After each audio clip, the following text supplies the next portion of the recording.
Well, first of all, if you have people around you who so disrespect your right to be you that they give you a hard time for being you, then what are you doing with them?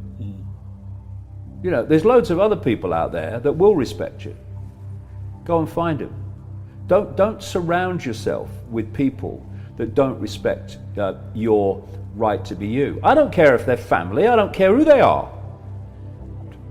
If they don't respect your right to be you, then what you're doing, interacting with them all the time, it's just gonna make you depressed, it's gonna make you frustrated. Walk away.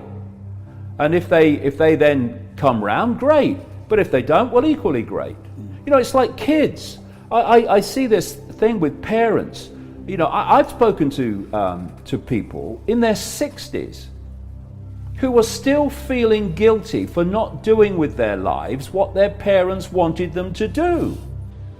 People said to me, "Didn't you know that would happen if you said this and said that?" And I said, "Well, do you know I'd worked that out?" Mm-hmm. But you say it anyway. But you see, there's a lot of background with that, because I was going through my life. I left school at 15. I didn't take a major exam because I went to be a professional footballer with Coventry and others. And then my career ended with rheumatoid arthritis. You know, if your mother wants to be a lawyer, she could go and be a bloody lawyer. If you want to walk in India, go and walk in India. And if your mother, I don't care, all these staff, oh, but I don't care. You will only express your true, unique self if you refuse to let anyone impact and suppress that expression of your true, unique self. And the number of people, the number of parents who, and I think this is child abuse, frankly, who want to live their lives through their children. I played a whole year of league football with rheumatoid arthritis. That's a whole story in itself. But what that did is it developed in you, because all these things are within us, and experience brings them out. And if you don't have experience, often they don't come out. So I have this phrase, life tends to give us our greatest gifts, brilliantly disguised as our worst nightmares. Because often our worst nightmare will bring things out of us that wouldn't otherwise happen. This is why if you bring your kids up and you protect them from everything, you're doing them no favors, because you're not developing strong people who will be able to deal with life. You're developing people who are always looking to be protected. And look at what we have now. And once you have a generation or you have a population that wants to be protected and perceives itself all the time as being a victim, where does the point of power move? It moves to authority, because people look to authority to protect them from what they fear or what they feel victimized by.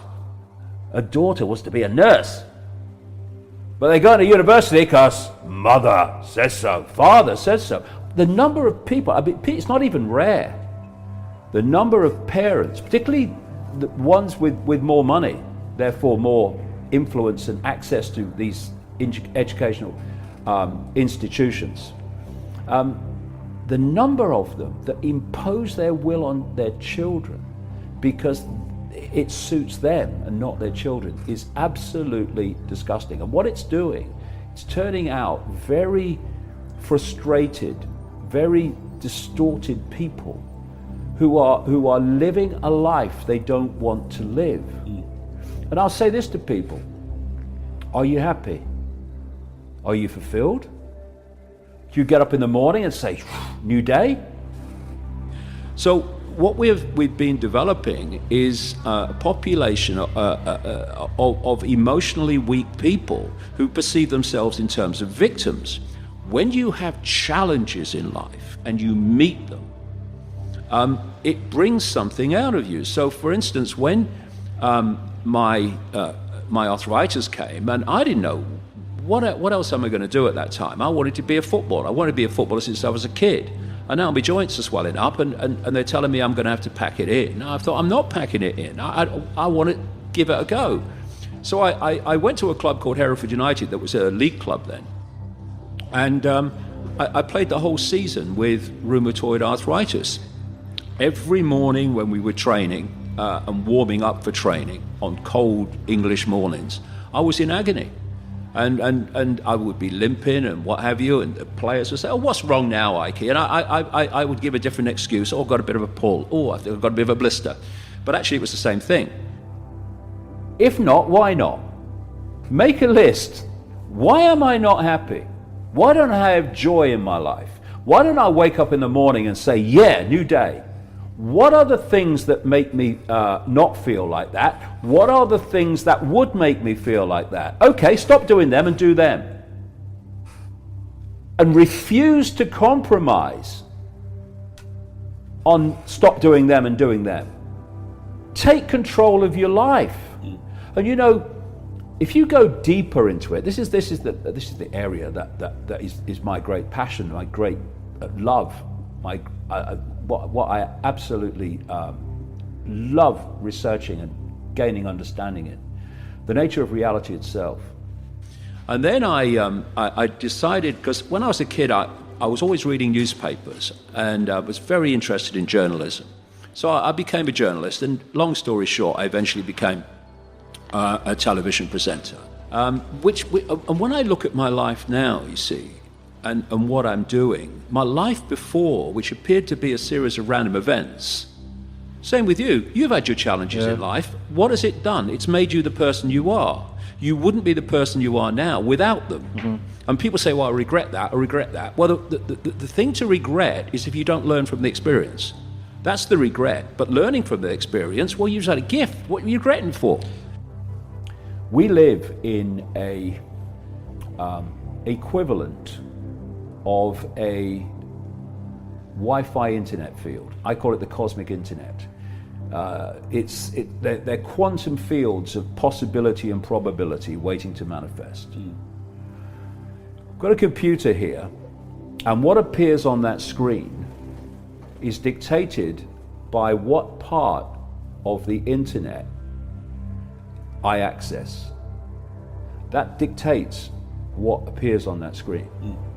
And so I went into journalism because I was very interested in that, and I eventually became this television presenter.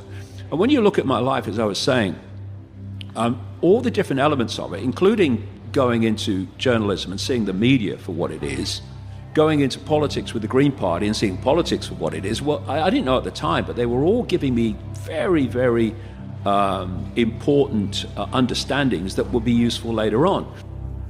In the same way, what part of these quantum fields of possibility and probability I access and turn into experience, in a way I'll describe in a second, dictates what appears on my screen. In other words, dictates my own life experience. If you live your life within the parameters and the program of the postage stamp consensus, then you are interacting with this quantum field of possibility and probability.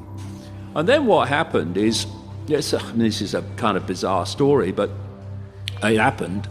I was in the Green Party, and I was still working for the BBC as a television presenter, and both were leaving me completely cold. And so I was, what do I do with my life now? Because I can't go on with either of these. And what happened was a very strange thing happened in a very narrow band of frequency. So the potential you have to manifest experience in your life and achievement, if you like for a word, in your life is limited by that. Once you expand your self-identity, as I'll come to in a second, and your consciousness expands, and your sense of the possible expands, you're now interacting with this quantum field of possibility and probability in a much vaster swathe. And therefore, your potential for manifestation of experience, for manifestation of achievement, for manifestation of the world, the life you want, becomes massively expanded.